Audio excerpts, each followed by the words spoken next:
straight. Although outside of the race record time, the line honours showdown promises to offer a dramatic spectacle when the leaders approach the finish in Hobart. Join us again to discover who will be crowned the 2018 Line Honours winner.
thank you for coming to this morning's catch-up.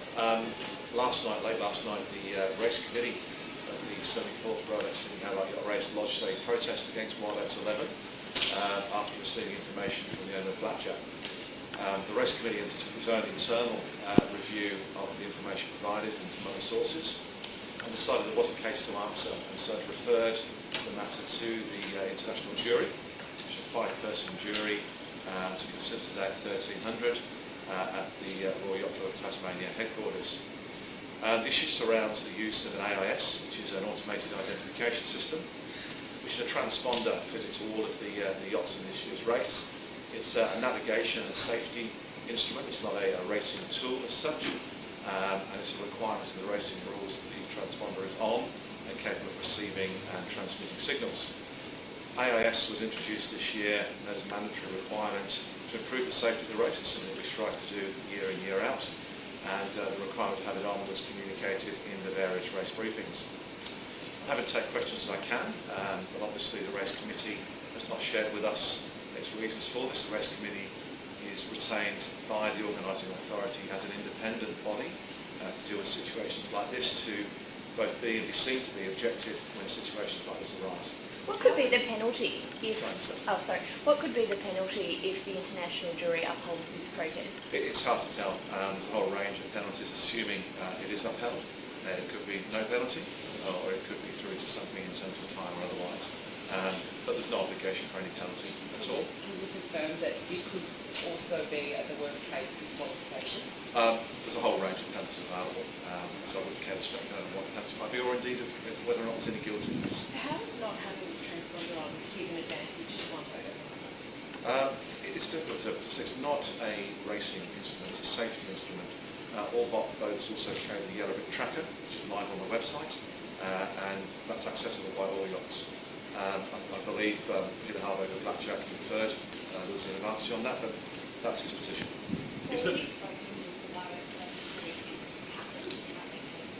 I've not spoken on this issue yet. Is the protest over the fact that it wasn't on at all, or it was intermittent? I believe the protest is worded in the terms of the use of the AIS, Steve, so I'm not quite sure exactly how they're alleging that. No, the way the protest normally works is the party making the protest makes the case first, and then the respondent has the right to reply. Yesterday, Blackjack, Peter Harvey and Mark Bradford were very aggrieved. What were your feelings and how are they feeling? I spoke to Peter and Mark when they landed and asked how the race went. Peter mentioned the AIS issue, but I haven't spoken to him since. When we spoke to Mark Richards yesterday, he said that the AIS wasn't mandatory. Is it a possibility that crews were not aware of this new rule this year?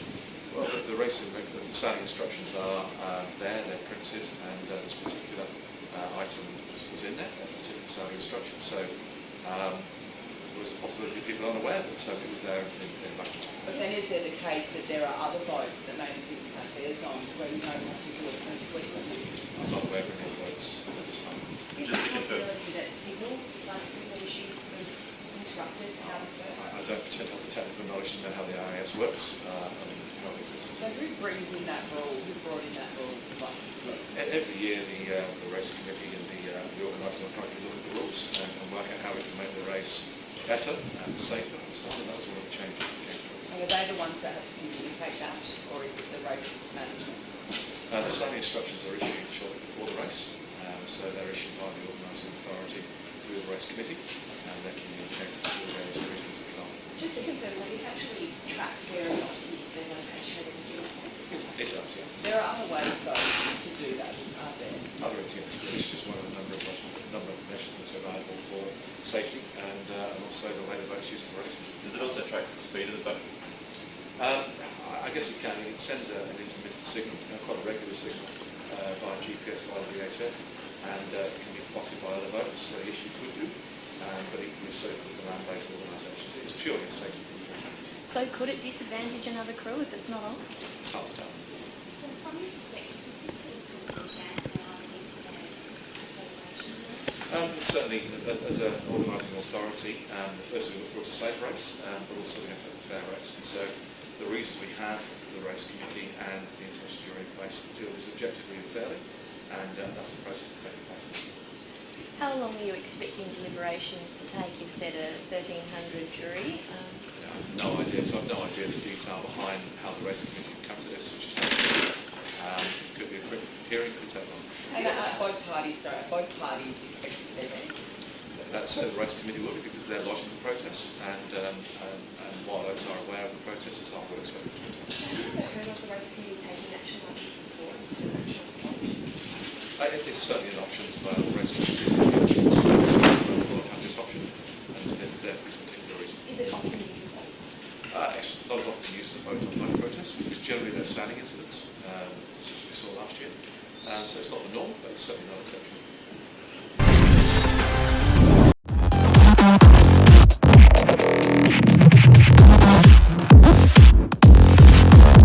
I'm Morgan. And I'm Sam. And welcome to the 2019 Open BIC Worlds.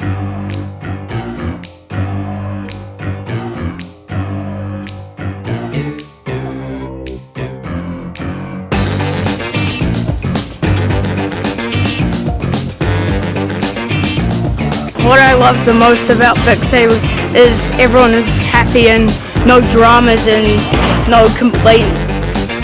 The wind changed a lot, so it was hard. È bello, il mare è pulito, c'è molto vento e il posto è... The best part of the day was the fast tow-in.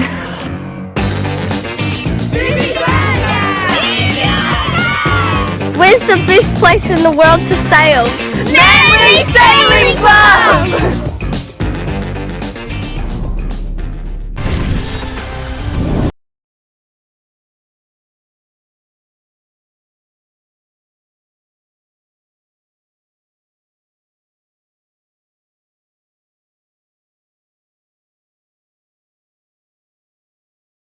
Hi, I'm Annette Hesselmans. I'm the owner and skipper of the Sailing Yacht Red Jacket, and we're going to do the Melbourne to Hobart this year, or the West Coaster as it's also called. We're doing it with an all-female crew of 4 women plus an auto helm. What does the auto helm mean? The auto helm is basically an electronic steering device that steers Red Jacket without anyone needing to be behind the tiller or the wheel. We've got a tiller, so it just frees us up to be able to manage the boat while the boat's steering itself. So yeah, which we need to name the auto helm. We haven't got a name, and it will have to be a woman. So yeah. Tell me a little bit about the other women on your crew. One of them is my daughter, Sophie, and Sophie's been sailing most of her life as a toddler and a child, and took a real passion to sailing in the last couple of years. She sailed back from Osaka, Japan with me in May after I completed the Melbourne to Osaka double-handed yacht race. The other crew member is Sue Bumstead, who also did the Melbourne to Osaka double-handed yacht race this year, and we became quite good friends just through that race. And I also have Robin Brooke, who is this year did the Melbourne to Osaka about 15 years ago, and she was heavily involved in supporting the Melbourne to Osaka yacht race, and I met her in Osaka. So I've got 3 incredible women, age range from 20 to in 60s, and it's just lovely, really lovely. So what is the main thing that you would like to achieve out of this race? I think I just really want to show that I want to just encourage other women to get out on the water. I'm not a really confident person, I'm not a really assertive person, and I think if I've got the courage to be able to, and the privilege I suppose to be able to get out on the water, I just want to show other women that it is possible, and to just push yourself out of your comfort zone a little bit and just have a go and have confidence in yourself. Lovely sentiment. How is it sailing with your daughter? It's beautiful. It's absolutely lovely to be sailing with Sophie, and I have utter faith and trust in her. She's incredibly confident, and I hope that I'm passing on. Sorry, I've mucked up, but yeah, I really want to pass on to her just the sailing knowledge and skills and just the lifestyle of sailing. So yeah. Beautiful. I'm Richard McGarvey from Addiction, and I love sailing. Richard, your 13th Melbourne to Hobart. How are you feeling this morning? Pretty lucky, and very glad I'm not superstitious. I reckon this could be a good one for us. So I think there might be a lot of downwind sailing, which will suit our boat down to the ground. So probably a lot of spinnaker changes too, and sails up, sails down, but that goes with the territory with the West Coaster, which is really the best race. So what would be the ultimate best outcome for you? I think for us it would be a handicap win. There's no way, because of the size of our boat, that we're going to be in Hobart first, but if we're the winner on handicap, that is the one which the sailors recognise as the real winner, not the line honours winner. And how are you going to keep your crew going in this very hot weather that's predicted and light winds? We've got lots of water on board, and we've got a very keen and experienced crew who will be fine. So they'll slip, slop, slap, and make sure they don't get too sunburned, get enough sleep, and I'm sure they'll be fine, despite some frustrating times we might experience sailing into some of the weather holes which are predicted.